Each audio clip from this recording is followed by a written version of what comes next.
سجدے کے حالت میں اپنے رب سے بہت زیادہ قریب ہوتا ہے، اس لیے تم سجدے میں کثرت سے دعا مانگا کرو۔ ایک وقت ایسا بھی آئے گا تم صبر کرتے کرتے اللہ کے اتنے قریب ہو جاؤ گے کہ ابھی دعا دل میں ہوگی اور اللہ پاک کن فرما دے گا۔ جس طرح بڑے ہو کر پتہ چلتا ہے کہ ماں باپ سچ کہتے ہیں، اسی طرح قبر میں جا کر پتہ چلے گا کہ قرآن سچ کہتا تھا۔ تم گھبراتے کیوں ہو مقدر کے فیصلے سے؟ کیا تم نہیں جانتے کہ تمہارا رب کتنا غفور الرحیم ہے؟ اگر وہ دن کو رات اور رات کو دن کرنے پر قادر ہے تو کیا وہ تمہاری تڑپ دیکھ کر تقدیر کے فیصلے نہیں بدل سکتا؟ رسول اللہ صلی اللہ علیہ وسلم نے فرمایا کہ بندہ اس وقت تک کامل مومن نہیں ہو سکتا جب تک کہ مذاق میں بھی جھوٹ بولنا اور جھگڑنا نہ چھوڑ دے، اگرچہ وہ سچا ہو۔ جب شیطان کو جنت سے نکالا جا رہا تھا تو اس نے رب سے کہا، میں تیرے بندے کو اس وقت تک گمراہ کرتا رہوں گا جب تک اس کے جسم میں روح رہے گی۔ اس پر اللہ تعالیٰ نے فرمایا کہ میں اپنے بندے کو اس وقت تک معاف کرتا رہوں گا جب تک وہ مجھ سے استغفار کرتا رہے گا۔ کیا تم جانتے ہو تمہیں آزمائش میں ڈالنے سے پہلے وہ تمہیں آزمائش سے نکالنے کا وسیلہ بنا دیتا ہے۔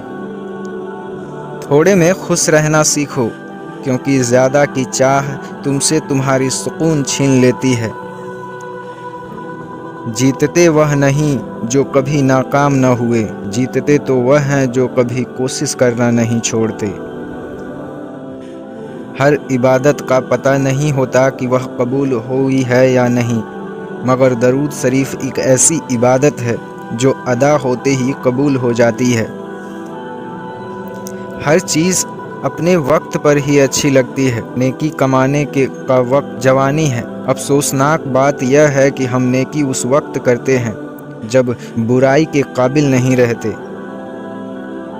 ایک نماز میں اگلی نماز کی توفیق مانگنے سے بہتر کوئی دعا نہیں ہوتی۔ صبر کے ساتھ اس کے فیصلے کا انتظار کرو اور بے فکر ہو جاؤ۔ کیوں لوگوں کو مرنا آسان لگتا ہے؟ کیا قبر، حشر، حساب کتاب سب مذاق لگتا ہے؟ جن لوگوں کی تنہائیاں پاک ہوتی ہیں ان کی دعائیں کبھی رد نہیں ہوتی۔ تم سمندر کی گہرائی سے پکارو گے، اللہ وہاں بھی تمہاری سنے گا۔ ہر وہ شخص بے وفا اور ناقابل اعتبار ہے جو نماز نہیں پڑھتا۔ اور سکون پتہ ہے کیا ہے؟ اکیلے بیٹھ کر رب سے گفتگو کرنا۔ کچھ رشتے اللہ پاک خود ختم کرتا ہے تاکہ تمہاری زندگی خراب نہ ہو سکے۔ بے شک وہ جو کرتا ہے بہتر کرتا ہے۔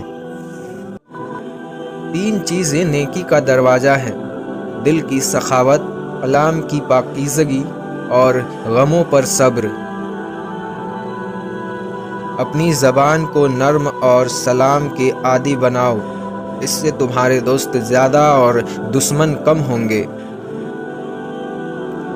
نیکی کے کام کرنے والے کو اپنی ہی ذات سے ابتدا کرنا چاہیے۔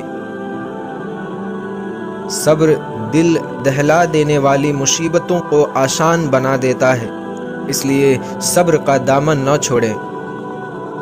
یہ نہ دیکھو کہ کس نے کہا ہے، بلکہ یہ دیکھو کہ کیا کہا ہے۔ جو اللہ کے ذریعے بے نیاز بنے گا، لوگ اس کے محتاج ہوں گے۔ ایمان کی کامیابی قرآن کی تلاوت سے ہے۔ جب بھی تم چاہو کہ تمہاری دعا عرش تک پہنچے اور مستجاب ہو جائے تو پہلے اپنے والدین کے لیے دعا کرو۔ اس دنیا میں تمہیں جانچا جا رہا ہے، لیکن تمہیں پیدا دوسری جگہ کے لیے کیا گیا ہے۔ جو قرآن کے مطابق عمل کرے گا وہ ہمیشہ سب سے آگے رہے گا۔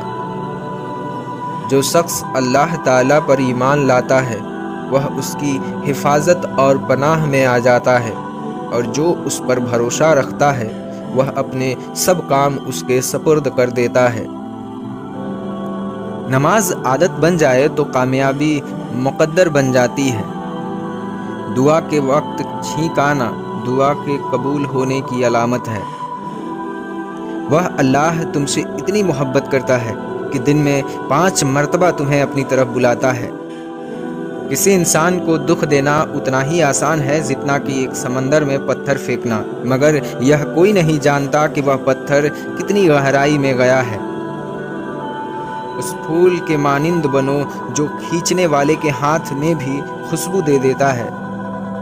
تم جنت کو نہ مانگو بلکہ دنیا میں ایسا کام کرو کہ جنت تم کو مانگے۔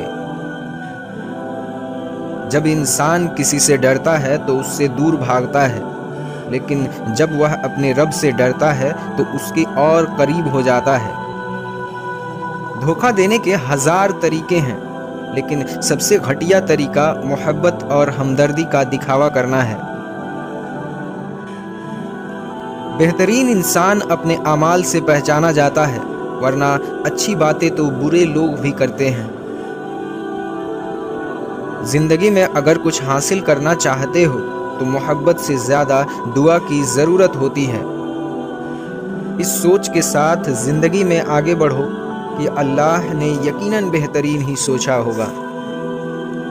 پاکیزہ ترین محبت یہ ہے کہ تم کسی شخص سے محبت کرو یہ جانتے ہوئے کہ وہ تمہارا نہیں ہو سکتا، اور اسے خوش دیکھنے کی تمنا کرو۔ جب تمہیں دوسری نماز کا انتظار ہو تو سمجھ لینا کہ پہلی نماز قبول ہو گئی ہے۔ کسی بے قصور پر تہمت لگانا یہ آسمانوں سے بھی بھاری گناہ ہے۔ عزت اللہ کی رضا میں ہے، لوگوں کی فرمانبرداری میں نہیں۔